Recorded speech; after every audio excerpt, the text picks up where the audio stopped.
We'd like to welcome our global audience to this web event, Novel HPLC Approaches for Carbohydrate Analysis in Beverages and Food. I'm Jenny Spinner, U.S. Editor of Food Production Daily, and I'm delighted to bring you this educational web seminar, which is presented by Food Quality News and sponsored by Thermo Fisher Scientific.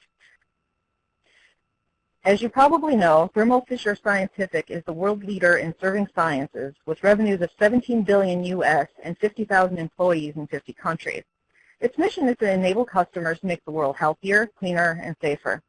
Thermo Fisher Scientific helps its customers accelerate life sciences research, solve complex analytical challenges, improve patient diagnostics, and increase laboratory productivity. The four premier brands, Thermo Scientific, Life Technologies, Fisher Scientific, and Unity Lab Services, offer an unmatched combination of innovative technologies, purchasing convenience, and comprehensive support. For more information, please visit www.thermofisher.com. Now, after our two experts have concluded their presentations, we'll move on to a short question and answer session. Please feel free to submit your questions through the box on your screen. Just type your question and we'll do our best to get to as many of the questions as time permits. If time runs short, we'll answer questions we didn't get to by email after the event or through the conference platform, which you can log back into for up to 3 months after today, so feel free to drop those into the comment box. Also, if you find this session useful, which I'm sure you will, you can share the archived event with colleagues. Just send them the registration link you used to sign up for today's event, and they'll be able to access the presentation. Now to our two presenters. Zhang is Senior Scientist with Thermo Fisher Scientific. Zhang received her PhD in analytical chemistry from the University of Massachusetts, and right after graduation went to work for ESA, an HPLC instrument company, which later became part of Thermo Fisher Scientific. She has played important roles in both application development and customer support for various Dionex HPLC products. She has also worked in research and development for the company's Electrochemical Detector and Charged Aerosol Detector. In the past 2 years, most of her work has been focused on carbohydrate analysis by HPLC ECD. Also, we have Jeffrey Rahr, Director of Applications Development for Dionex products at Thermo Fisher Scientific.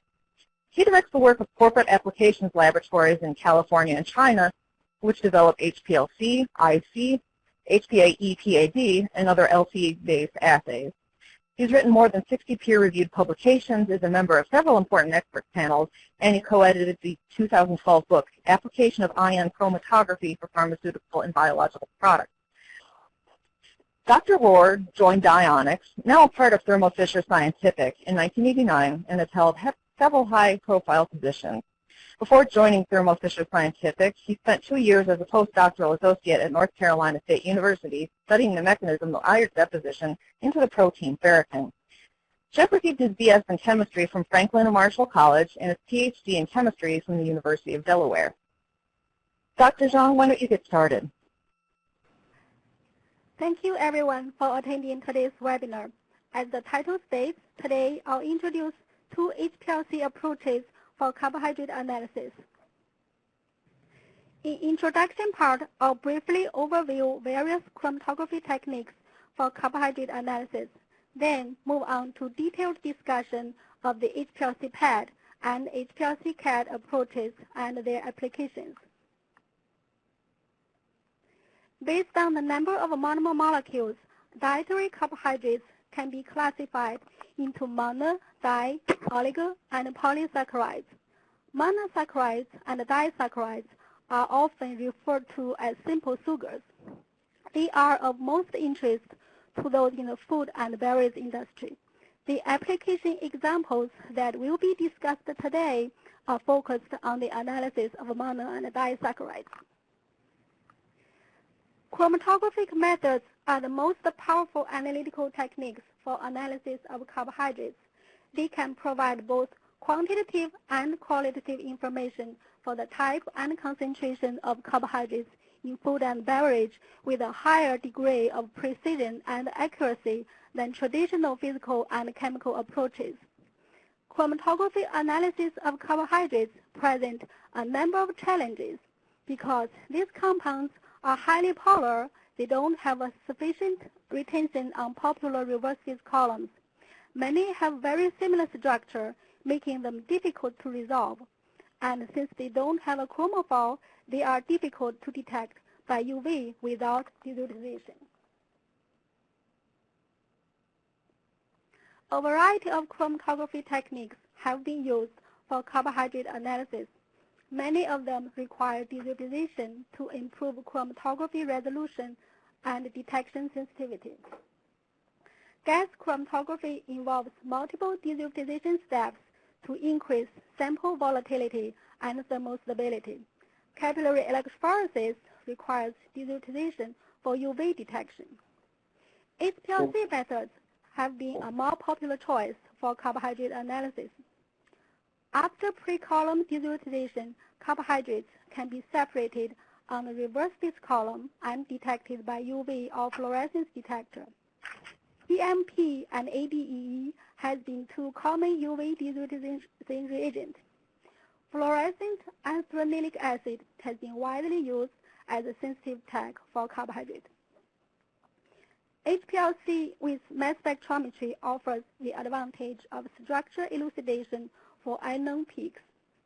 Since many carbohydrates are not readily ionizable, digitalization or post-column solvent addition are often needed to increase ionizability and enhance sensitivity. Although digitalization methods can improve chromatographic resolution and detection sensitivity, it may also increase assay variability, cause erroneous results, and introduce interference from reagent impurity. Therefore, direct methods without digitalization are preferred for routine analysis. This slide lists three direct methods for carbohydrate analysis: HPLC-RI, HPLC-PED, and HPLC-CAD. Refractive index detection has limitations, such as low sensitivity, incompatibility with gradient illusion, and is also very sensitive to temperature fluctuations. Anion exchange chromatography with pulsed amperometric detection and helical chromatography with charged aerosol detection offer superior performance compared to HPLC with refractive index detection. Both methods provide excellent sensitivity and are compatible with gradient. These two approaches will be discussed in detail in the following slides with examples of their application with food and beverage samples. First, I'll go with HPLC with pulsed amperometric detection and its application for carbohydrate analysis. With HPLC-PED method, anion exchange chromatography is used for separation of carbohydrates. Carbohydrates are weak acids. They are ionized in strong base elements, usually sodium hydroxide or potassium hydroxide, then separated by anion exchange mechanism. Electrochemical detection of carbohydrate is based on oxidation of the hydroxyl and aldehyde groups at the surface of a gold working electrode. Signals are generated by measuring the current produced from the oxidation reaction. Direct current, or DC mode, is not suitable for carbohydrate analysis.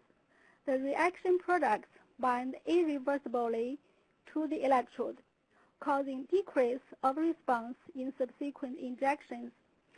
A pulse waveform must be used to provide sensitive and selective measurement of carbohydrates. This slide shows a completely new design of an electrochemical detector from Thermo Fisher Scientific. A thermostated column compartment has been incorporated directly into the detector module, which can maintain a constant temperature of up to 40 degrees. This eliminates the need for a separate dedicated column compartment. This detector has 4 independent cell bays.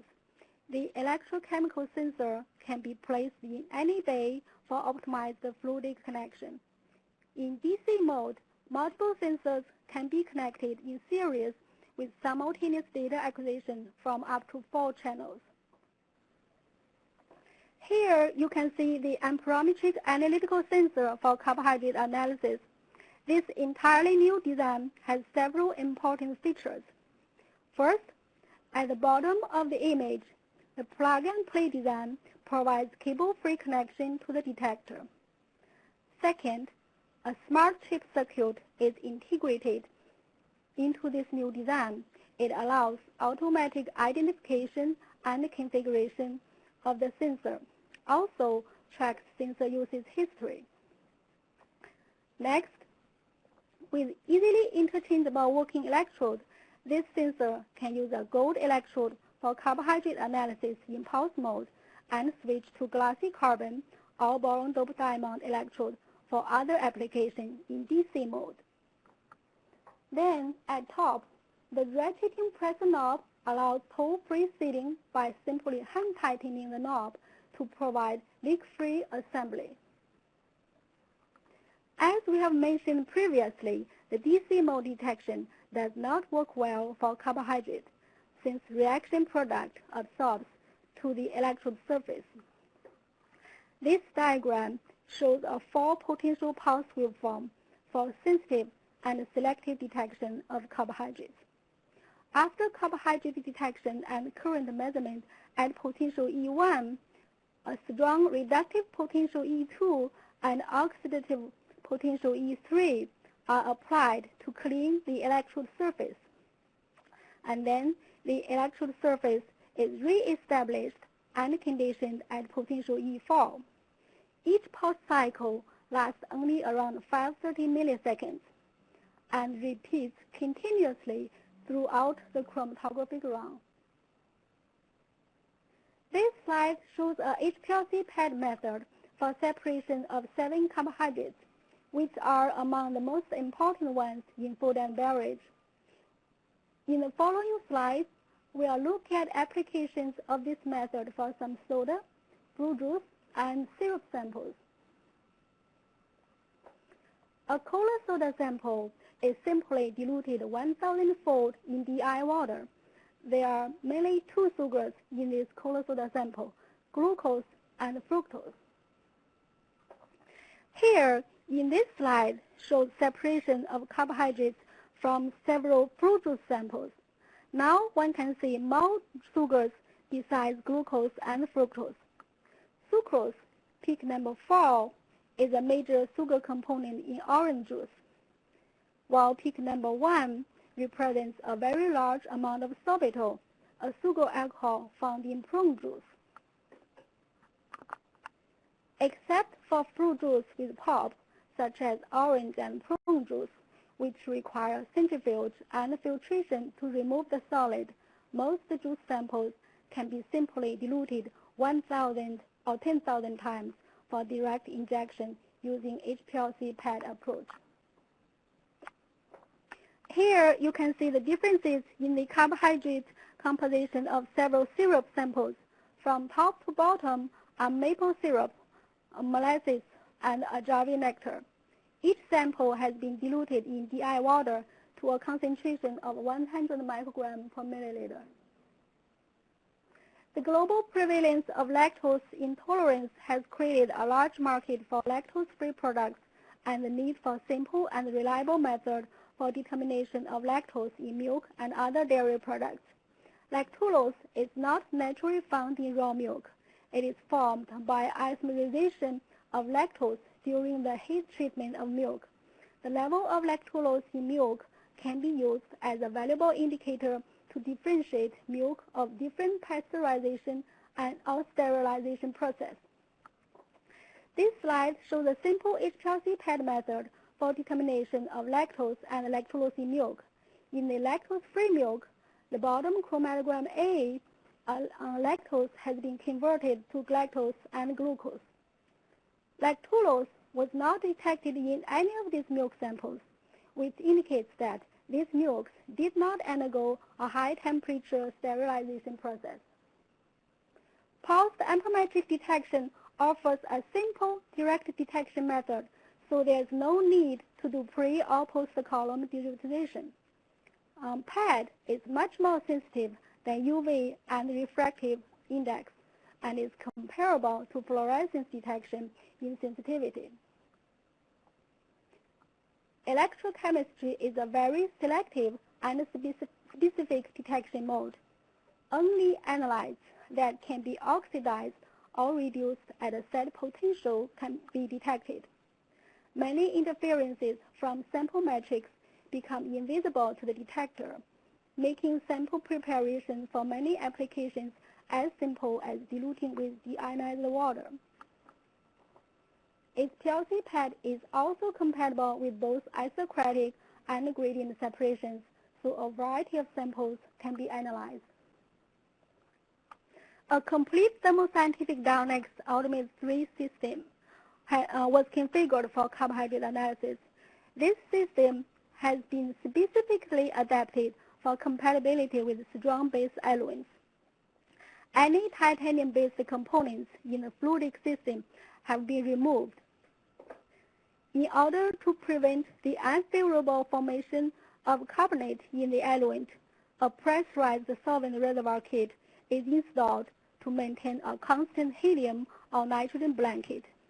This helps to maintain consistent retention times for carbohydrate analysis. In the next section, HPLC with charged aerosol detection and its application for carbohydrate analysis will be discussed. HPLC with charged aerosol detection is another direct method for carbohydrate analysis that does not require digitalization.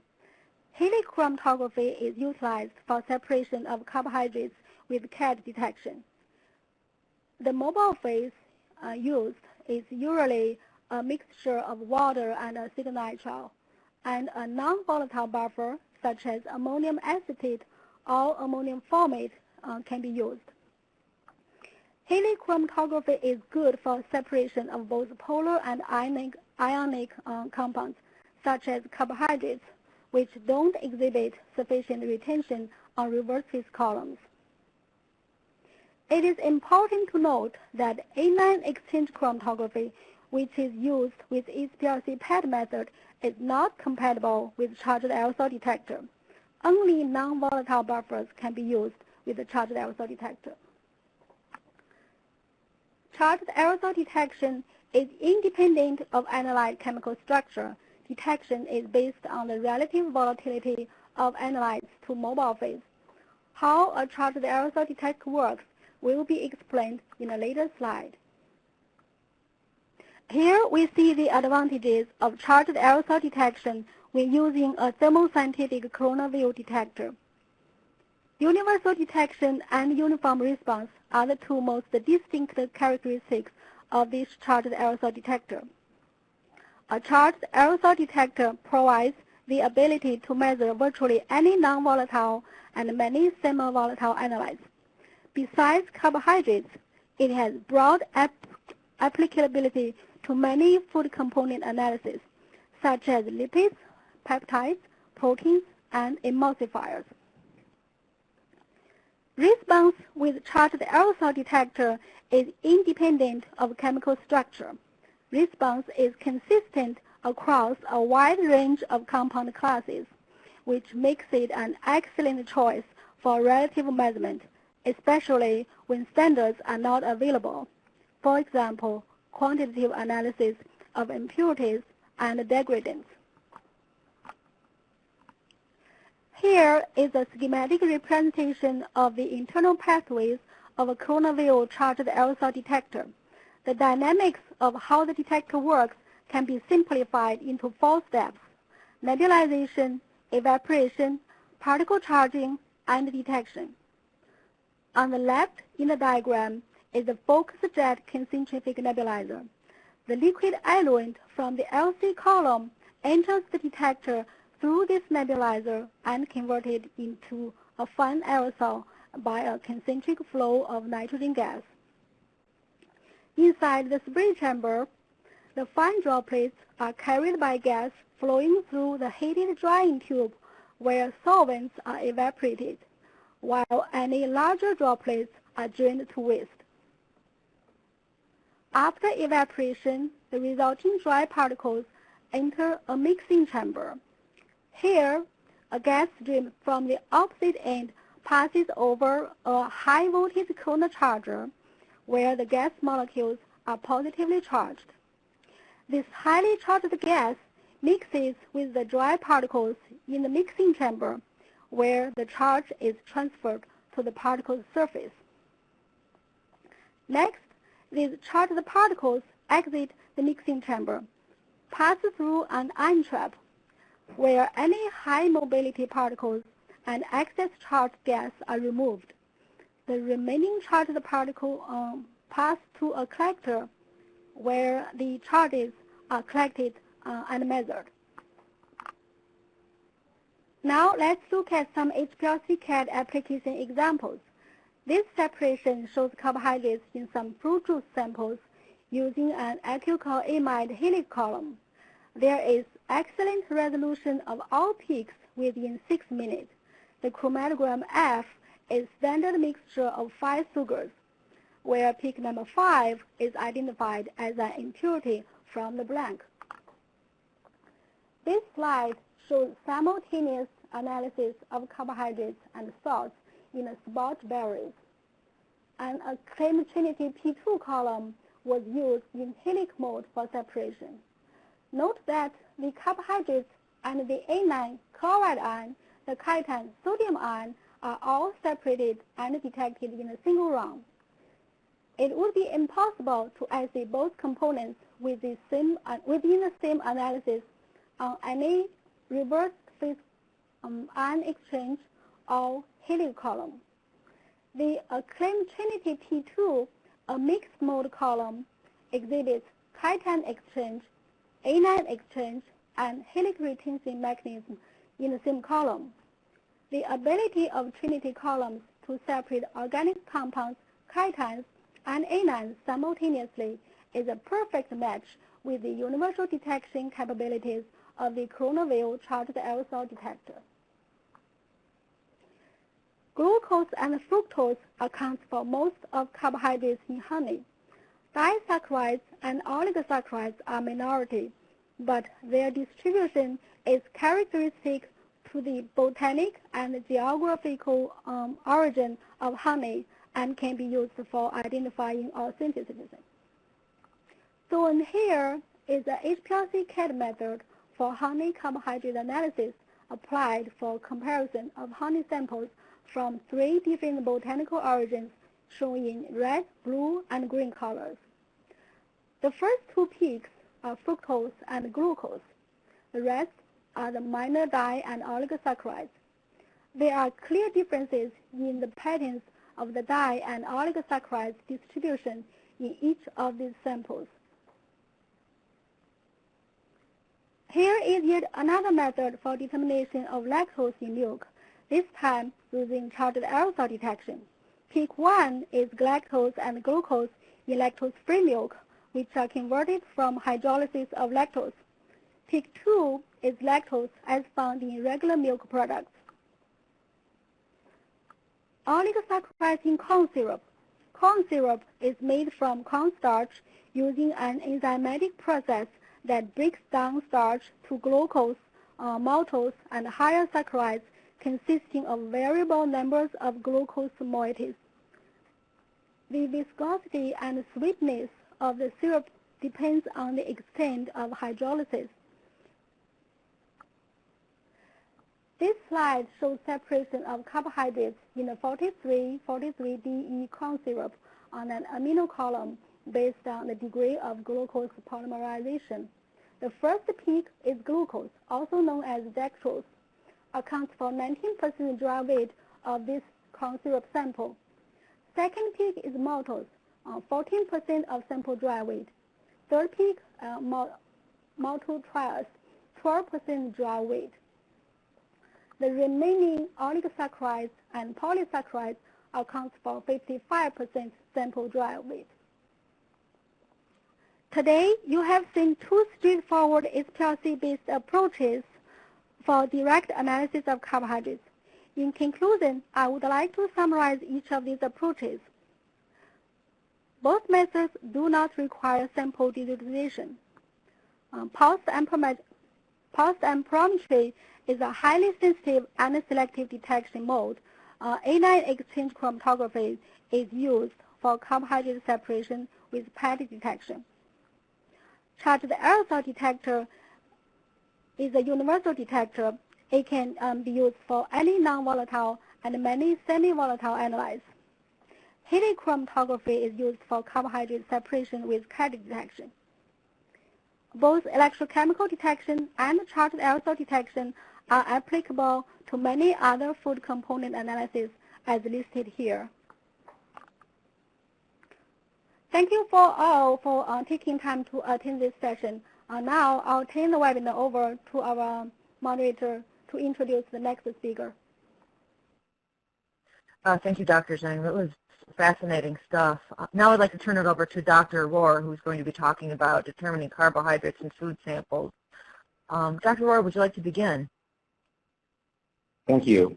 I'd like to, you see my title today is Determining Carbohydrates in Food Samples with a technique called HPA pad, which I will describe in a short while. Again, thanks everybody for tuning in to our webinar today. So for an outline, I'm going to first talk about a little about HPA pad, go a little bit more in detail on what Dr. Zhang already talked about, and then we'll talk about how we use HPA pad for analysis of carbohydrates in coffee and the determination of hydroxymethylfurfural, or HMF, in honey and other food samples. And then I'll just cover some other HPA pad food applications, and then wrap up with some conclusions. So as the definition slide shows here, HPA pad is high-performance anion exchange chromatography with pulse amperometric detection that often is, in the early days, we called it high pH, because as you'll see, nearly all the separations we do occur at high pH. This technique has been around over 25 years, but some recent improvements in some of the technology have enabled new applications and improved applications for food. Now this will talk about the separation part of the high pH anion exchange or high performance anion exchange. Carbohydrates, as Chi mentioned, were separated as oxyanions at high pH, meaning pH is greater than 12, and I'll show you why that is in just another slide or two. Because we need to be at high pH, these separations require hydroxide eluents. And then if our carbohydrate is charged at neutral pH or pH 7, in that case we're going to need some kind of stronger eluent such as acetate. That's also true for very large carbohydrates such as oligosaccharides or polysaccharides, even if they aren't charged at neutral pH. Now the reason we need to be at high pH is, again, to make our carbohydrates oxyanions. And here are some pKa's, or dissociation constants, of some common carbohydrates. I want to call your attention to specifically mannose at 12.08, glucose at 12.28, and galactose at 12.39, as I'll refer to them later. But as we see from this slide, sugars are bad acids, and I think as chemists we all know that. But what this means is if I get the pH high enough, basically around 13, I can make oxyanions, and therefore I can use anion exchange chromatography. It also shows that if we do sugar alcohols or we make a glycoside, that the pKa gets even worse, so they're even worse acids, so then we'll need a stronger pH in those cases. I'm not going to talk about any of the separations in particular today, but we have chromatography columns for those types of analytes too, to run by HPA pad.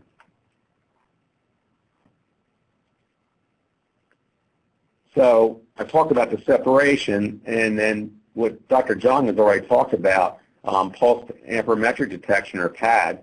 In this case, we're detecting the carbohydrates on a gold working electrode at high pH. Well, that's good because our separations are at high pH, as I mentioned before, so we're going to be at pH around 12 to 13 to get separation, but that also will give us detection. And then we apply that series of potentials, a waveform, which you've already seen, and that in those series of potentials we use one potential specifically for detection.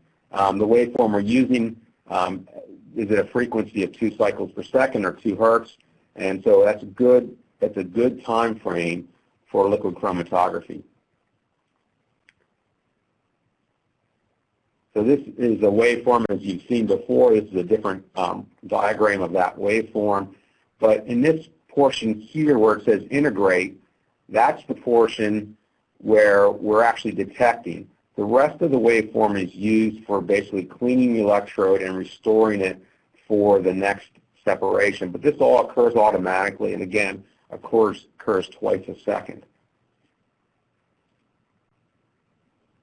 So let's look at a basic separation. These are actually monosaccharides from glycoproteins, but we could also use monosaccharides from foods, and we'll see some of that a bit later. But if we look here, our separations on our Carbopack PA20 column, it's a high-performance anion exchange column. You'll note that our eluent or our mobile phase here is 10 millimolar sodium hydroxide, so that's that high pH mobile phase we were talking about. And then we're detecting with that 4-potential waveform. And we look at the separation. Remember I called your attention to galactose, glucose, and mannose and their pKa's. Galactose with a pKa at 12.39 is the worst acid. Therefore, it's the least retained of those three. So that's peak number 4. Glucose at 12.29 is right, or 12.28 is right in the middle there, and that's 5. And then our best acid was mannose at 12.08, so that's the most retained. So we see these are really separating truly by their pKa's. And if we look at the two amino sugars, galactosamine and glucosamine, to have that amine, they've lost the hydroxyl group, so they're going to have less. They're going to have less anionic character. Therefore, they are retained less, and they also elute in the same order. And then fucose is a deoxy sugar, meaning it's lost one of those hydroxyls. So we can rationalize these separations, and that's been done for a number of samples and a number of different applications over the years. So let's look at applying this technology to determine the carbohydrates in coffee.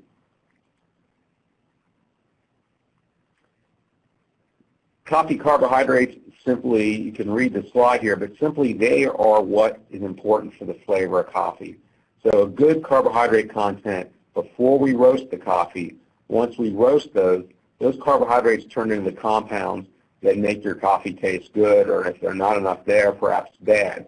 Also, carbohydrates have a number of other functions as shown on this slide, and importantly, they are half the dry weight of the coffee.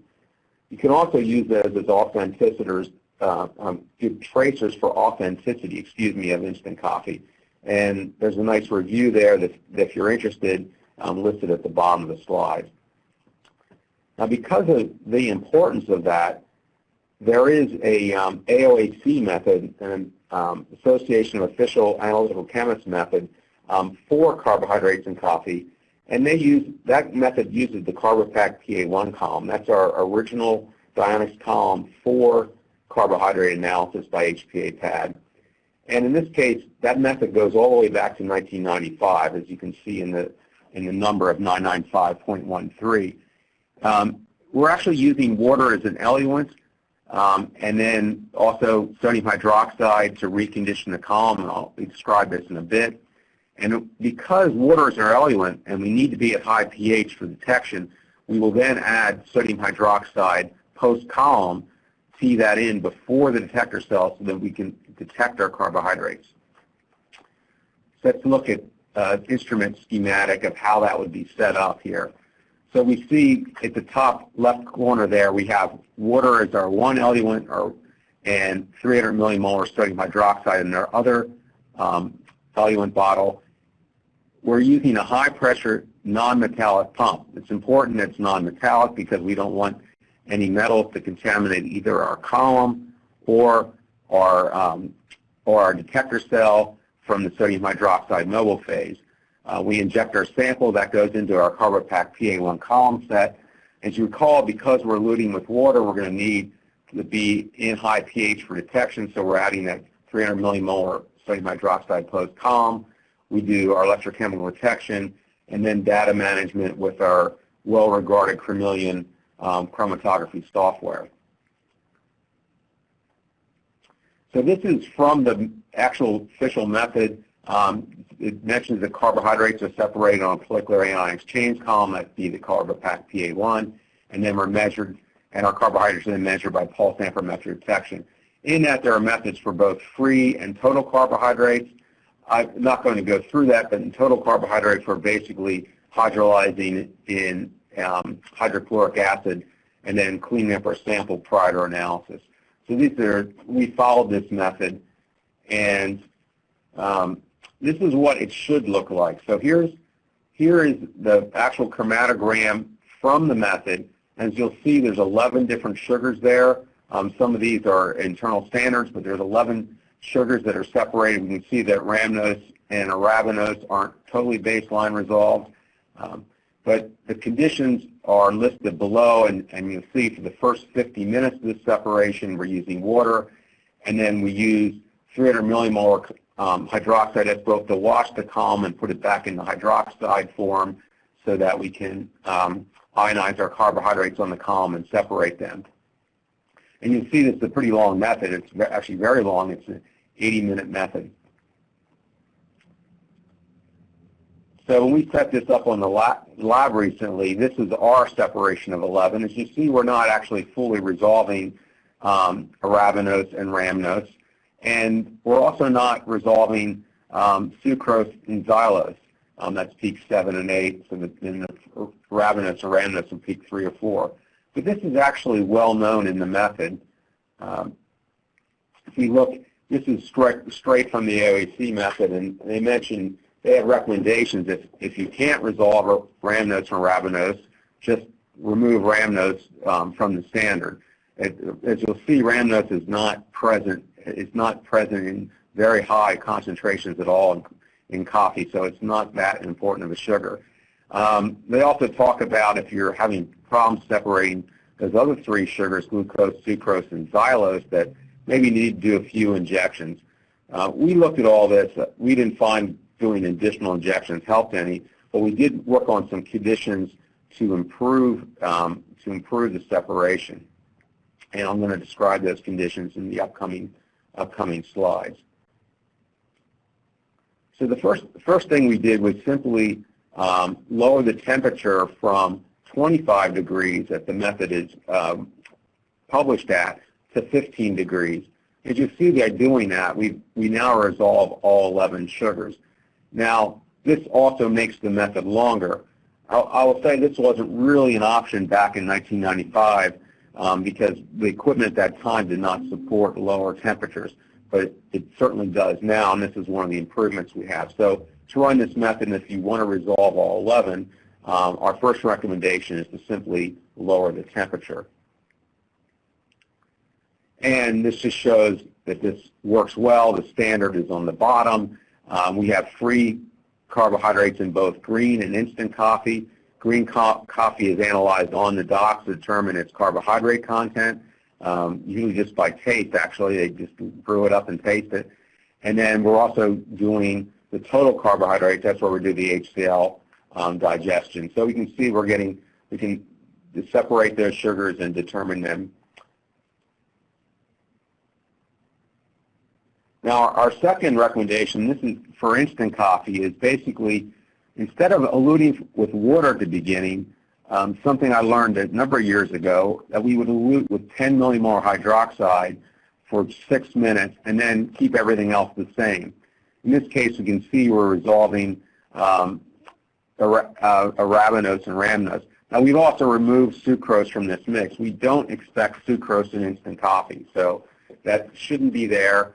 And so we can do that, and that's also, as you remember, one of the things that AOAC recommended, you could remove sucrose from that mix. We also have a third recommendation, and this is if you're analyzing green coffee. In this case, we did the same thing where we're starting with 10 millimolar sodium hydroxide for about 6 minutes, and then we didn't, in this case, we didn't include xylose or mannose in this. As you'll see, from the separations before, if you were paying attention or look closely, xylose and mannose really are not found at significant or any concentrations in green coffee. So this shows some of the analytical data we collected using this method in this case for the instant coffee. And this is the recovery data. And you'll see where our recovery of our sugars is all between about 70 and 120%. The full set of analytical data for this, including linearity, measurements, accuracy, are all in application note 280, and I encourage you to go to our website and look at that. So as I showed, that method's rather long. In fact, if we lower the temperature, it even gets longer. We have some recent developments that allowed us to develop a faster method. And the major development there was the development of the Carbopac SA10 column. Now this column is quite different than the PA1 or the PA20 I've shown you in that it's macroporous, meaning it has 2,000 angstrom pores. Those other columns are basically solid bead columns with small beads coated. Here we have a small bead, the 6-micron bead, but it's highly porous with 2,000 angstrom pores, and those are then coated with those 55 nanometer beads that have our ion exchange latex on them. So in this way, we're getting a very high capacity column, and this column was specifically developed for food and biofuel carbohydrates. So the conditions we're using here, we're using this column with its guard, and you'll see our eluent here is only 1 millimole potassium hydroxide.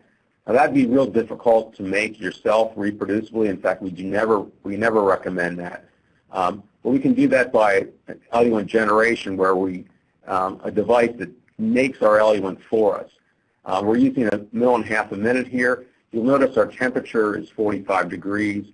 We're using an internal loop, so only 0.4 microliter injection, so that's minimized or actually eliminate in this case any need for sample dilution. Our carbohydrates, as you know, are high concentration. I told you that coffee beans have 50% carbohydrate by weight, so we have plenty of, although PAT is a very sensitive technique has been described, we have plenty of sensitivity for this application, so we can really go for a small injection.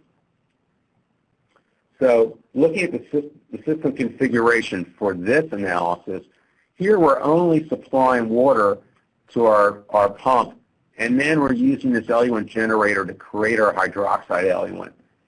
That is right before our sample injection, so low delay volume, into our Carbopac SA10 column set, and then our electrochemical detector, and into our Chameleon software. So what does this look like? Well, that's our 11 sugars, but you'll see we only have 9 peaks. And in this case, we've got rhamnose and galactose co-eluting, and we have fructose and ribose co-eluting. So these are different pairs than what we saw with the PA1 under those conditions. But I'm going to show you that these, I don't believe these are showstoppers for this application. And I'm going to show you some of our data from earlier with and those are again our 2 pairs that aren't resolving. I'm going to show you some data from earlier with the AOAC method where we're running at 15 degrees. And if we look at peaks 10 and 11, that's fructose and ribose. Those are 2 that co-elute on the SA10 column. And we look at our green and total, our green coffee, our instant coffee, and our instant total carbohydrates coffee. We'll notice that we don't see any ribose in there. So I don't think that's important for this analysis. So we look at the other 2. We look at the rhamnose and galactose. And as mentioned earlier, there really is very little to any rhamnose in these coffee samples too. So rhamnose is peak 4 here, and it looks like there might be small traces of rhamnose at best in these. So again, I think these wouldn't be a problem to applying this method for coffee analysis. And that's what we did. So on the top chromatogram there is our standard mix, and then these are our different samples. These same samples we ran we ran on the AOAC method, we have our green coffee, our instant coffee total carbohydrates, and our instant coffee free carbohydrates. And this method requires 10 minutes. So very fast method. It's up to 8 times faster depending on how you're running the other methods, certainly at least 6 times faster. And we believe it's just as accurate. We also have data on that. In this case, we're looking at the recovery from green coffee. Again, our recoveries are quite good. We have the full set of analytical data also in application note 280. So application note 280 contains the classic AOAC method as well as this new FAST method. I'd like to move to another application. This is hydroxymethylfurfural in food. The compound's pictured there. It's naturally found in many foods, including, as I'll show you, honey and even coffee. And it's produced in a couple different ways, but basically by the Maillard reaction is one of the common ways, and this is a reaction between sugars and proteins. It's also a degradation product of glucose and fructose that happens when you're heating. And as the last point mentioned there, it's also produced under acidic conditions. So it's used as an indicator of excessive heat treatment, spoilage, and of course adulteration. So in this case, we're using our Carbopack PA1 column. We're using a disposable working electrode, but it's a gold working electrode, the same 4-potential waveform. We're also using the eluent generator to produce our hydroxide eluent, in this case 50 millimolar potassium hydroxide. This is an eluent you could make yourself, and it could be done with sodium hydroxide. In this case, we've used the convenience of the eluent generator. And here our column temperature is 30 degrees. Now this method was essentially, we developed this method from a publication that's in the application note. In this case, the application note is 270. That method was actually looking at HMF in glucose solution that's used for IVs. In this case, we apply it to honey, which is a much more complicated sample. And HMF is our peak number 2 there. We see our very large peaks, 3, 4, and 5. That's all the other sugar, most notably glucose and fructose in honey. And there are some other smaller sugars too eluting. This method, as you said, is a 35-minute method. There's a lot of notes there that there are limits in some countries for the amount of HMF in honey. There's, as mentioned, an EU directive, and it's also in the Codex. HMF is also found in other samples, as I mentioned earlier. Here we've determined it in pancake syrup. Again, peak 2, we see our very large peak 3 for glucose and fructose. We also have sucrose there. Now, this is not obviously maple syrup. This is high fructose corn syrup. If we did this in maple syrup, we'd see peak 4 as a much larger peak. And then in a fructose solution, this is actually in the USP. Fructose solutions has some medical applications, and it's also in the food codex. In those cases, it's done by a simple UV test that can is subject to interference. Here we're doing this again by the same technique. In this case, the HMF is the peak number 2, and it has more than enough sensitivity to show that HMF. And again, HMF is formed during the sterilization of that fructose solution. So I'd like to conclude with just talking about a few different ways that HPA pad with Carbopack columns have been used for food. There's a number of different official food methods that use HPA pad. Here they're listed in this table. Nearly all of them, as you can see, use the Carbopack PA1 column. The most recent method is actually determining myo-inositol in infant formula. And as you might recall, I said we have columns that do sugar alcohols. Those are the ones with the really poor pKa's. In that case, this is a case where we're using some column switching, and we're using the PA1 guard and then switching to a Carbopac MA1 column to basically isolate the myo-inositol from all the other sugars, notably lactose in the infant formula. But you can see there's a number of different methods there. And those are official methods, and the technology has been applied to a variety of food samples.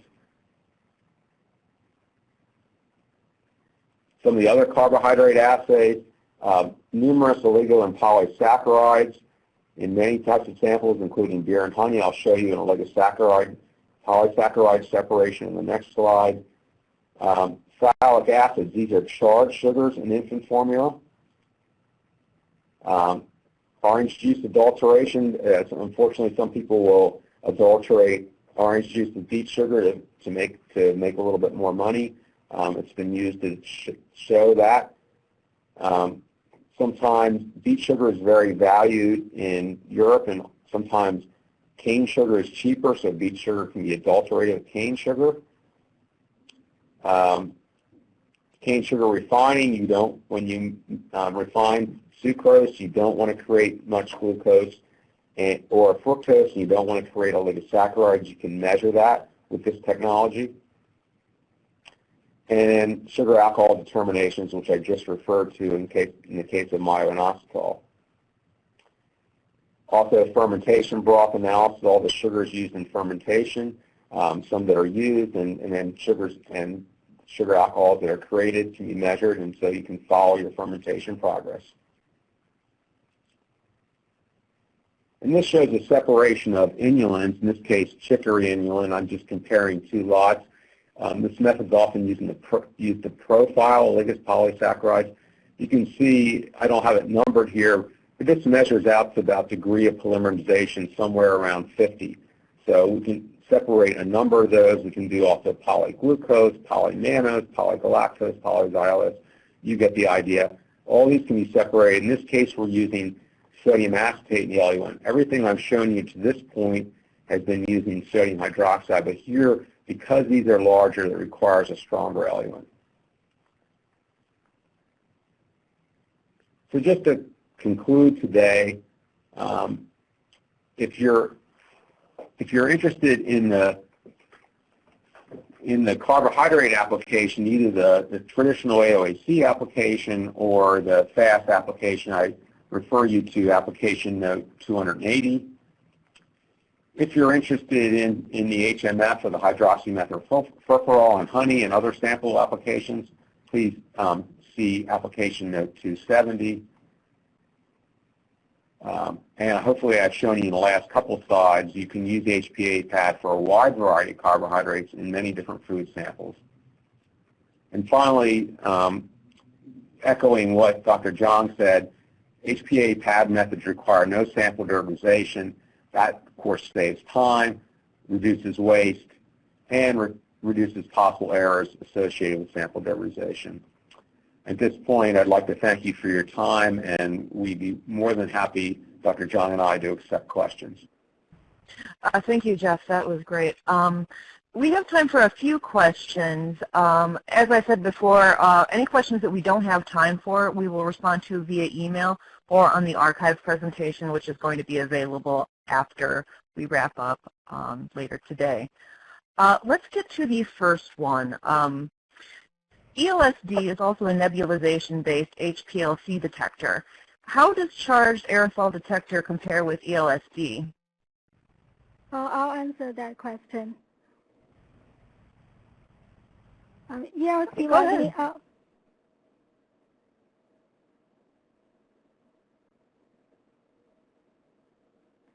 ELSD and CAD, they are similar in a way that they're both, excuse me? ELSD and CAD, they are similar, that they are both nebulizer-based detectors, but the detection mechanisms are very different. ELSD measures light scattered by the particles, but CAD measures charges associated particles. The difference in this the detection mechanism has a major impact on their performance. Overall, so our study have showed that the charged aerosol detector has a lower detection limit and a wider dynamic range, less inter-analyte response variability, better precision, and much better linearity compared to the ERC detector. We actually have a poster on this topic. If anyone is interested, I can send a copy of the poster. Thank you. Okay, great. Thank you for responding to that. We have another question from somebody that's in the beer field. This person is asking, I saw on your website that you have a number of CarboPack columns. Which one should I use to separate maltodextrins in a beer sample? Yeah, I'll take that question. That's a good question. Really, we could use a number of different columns for that. Today, if I was going to start a separation and application on that, I use our CarboPack PA200 column. But the 101 will work. They just won't have deliver as many peaks and as sharp of peaks. Thank you. Okay, got it. Another one, this one is directed to Dr. Rohr. Do you think you could separate mannitol and sorbitol on the SA10? That's another good question. Yeah, I certainly believe we could do that. We showed mannitol in the presentation. I'm sure sorbitol would elute actually just before mannitol. If I had to take a guess, although I have not done that separation, I believe it could be done. Good question. Thank you. Okay. We've got time for a couple more, so let's get to them. Lots of great questions coming in. Thank you to the audience. This one is asking, do you have a column capable of separating cell bio, and maltose? I can take that one too, Jenny. Yeah, the number of our columns can do that separation all the way back to the CarboPack PA1. Today I'd probably just pick up a CarboPack PA20 to do that separation, but even the SA10 that I showed earlier can do that separation. Thank you. Okay. And this one is asking, how do organic acids, such as gluconic acid, tartaric acid, glucaric acid, glycolic acid, interpack with the CarboPack columns? Do they introduce interference for this type of analysis? Yeah, I'll handle that one question too. It depends. Basically, anything that's sugar-based acid, like the glucuronic acid, galacturonic acid, they'll be detected by the pad detector. Now, all the acids will take up a certain amount of column capacity. Means if they're anionic, they're going to bind to the column. Now, if they're in large excess to the sugars you want to determine, then they might cause an interference just in taking capacity. But generally, those kind of compounds are in a similar concentration to the sugars that you probably are interested in analyzing, although perhaps you are interested in analyzing the sugar acids too. Now, some of the organic acids like tartaric acid, they will not be detected by the pad detector under these conditions, and their only concern is how much column capacity they're going to take. So they're not going to interfere otherwise. So in general, we analyze a lot of different samples for sugars that contain organic acids, and they're not problematic. Thanks. That's a very good question. Okay, thank you for responding to that one. We're almost out of time. We have time for one more question, so let's get to that. This one is asking if you could please explain, what does HILIC stand for in the one slide that discussed the 3 HPLC detectors? I'll answer that question. Actually, that has been explained in the later slides. HILIC is hydrophilic interaction chromatography. They use a hydrophilic stationary phase and usually reverse phase type of mobile phase to separate the polar and ionic samples. This is another form of separation for carbohydrate analysis other than the ion exchange that we use this with the CAD detector. Thank you. Oh, thank you. And that is just about it for us today. I want to thank our two presenters for joining us. I'd like to thank Thermo Fisher Scientific for sponsoring this event. And I would like to remind everybody, if you enjoyed and were informed by this presentation as I was, we will be able to archive the event shortly after we wrap up today. So feel free to revisit the site, share it with your colleagues. I believe they'll benefit from the information as well. Thank you, everybody, for participating, and I hope everybody has a great day.